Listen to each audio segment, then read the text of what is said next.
So that means that the line integrals that we computed along these things can be just evaluated from just finding out the values of f at the endpoint. So here's version 2 of my plot, where I've added the contour plot of a function xy on top of the vector field. Actually, see how the vector field is still pointing perpendicular to the level curves as we have seen, just to remind you. And so now, when we move, well, the origin is on the level curve f equals 0, and when we start going along C1, we stay on f equals 0. So there's no work. The potential doesn't change. Then on C2, the potential increases from 0 to 1/2. The work is 1/2.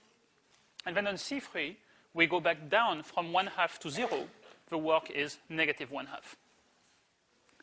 See, that was much easier than computing.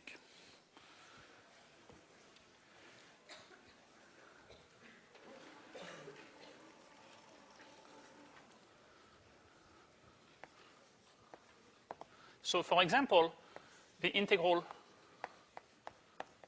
along C2 is actually just, so C2 goes from 1, 0 to 1 over root 2, 1 over root 2. So that's 1/2 minus 0, and that's 1/2. Okay, because C2 was going here, and at this point, f is 0. At that point, f is 1/2. And similarly for the others. And of course, when you sum, you get 0, because the total change in f, when you go from here to here to here to here, eventually you're back at the same place, so f hasn't changed. Okay, so that's a neat trick, and it's important conceptually because a lot of forces are gradients of potentials. I mean, namely gravitational force, electric force. The problem is not every vector field is a gradient. A lot of vector fields are not gradients. For example, magnetic fields certainly are not gradients. So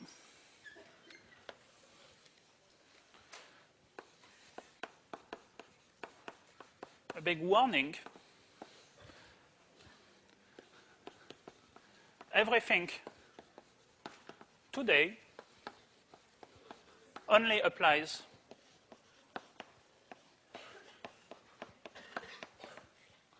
if f is a gradient field.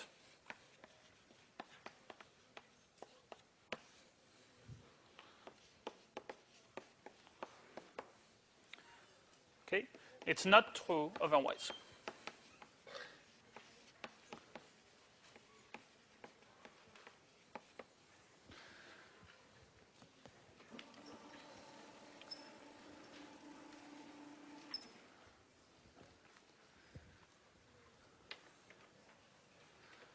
Okay, still, let's see what are the consequences of a fundamental theorem.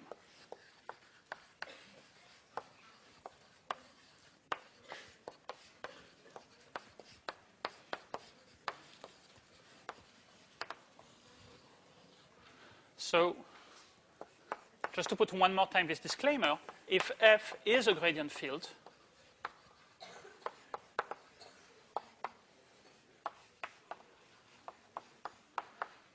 then what do we have? Well, there's various nice features of work done by gradient fields that are not true for other vector fields. So one of them is this property of path independence.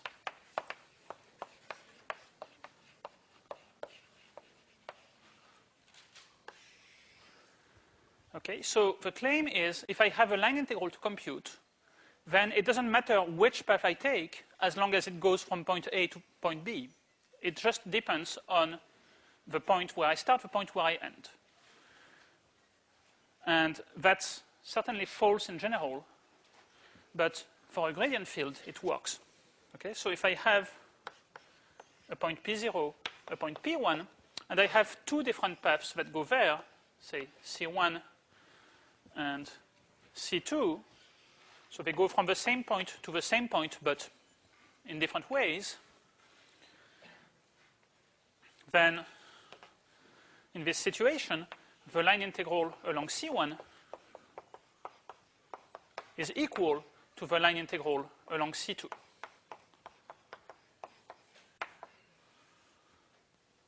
Well, actually, let me insist that this is only for gradient fields by putting gradient f in here. Just so you know, you don't get tempted to ever use this for a field that's not a gradient field.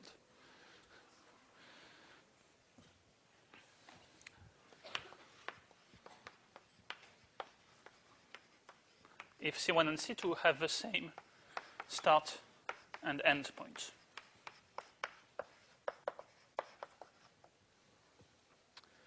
Okay, how do we prove that? Well, it's very easy. We just use the fundamental theorem. It tells us if you compute the line integral along C1, it's just f at this point minus f at this point. If you do it for C2, well, same. So they're the same.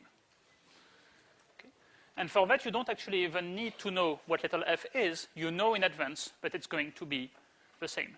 So if I give you a vector field and I tell you it's the gradient of a mysterious function, but I don't tell you what the function is and you don't want to find out, you can still use path independence. But only if you know that it's a gradient.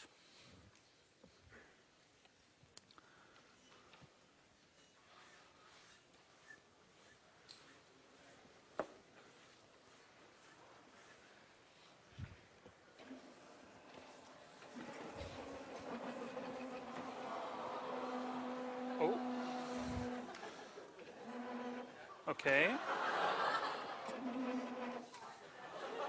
Okay, I guess this one is dead. So, but we'll stay here forever because nobody's tall enough to erase it now. When you come back next year and you still see that formula, you'll see. Okay.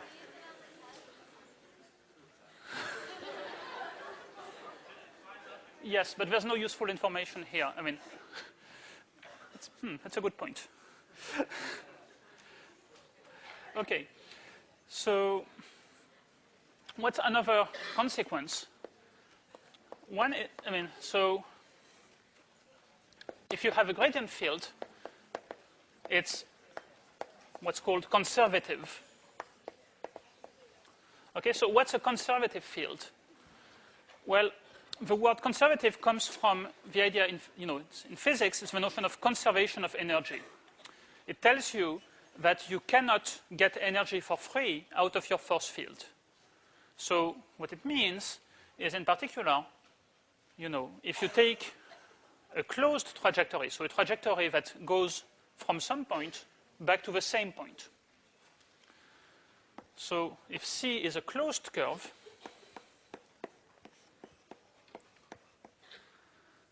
then the work done along C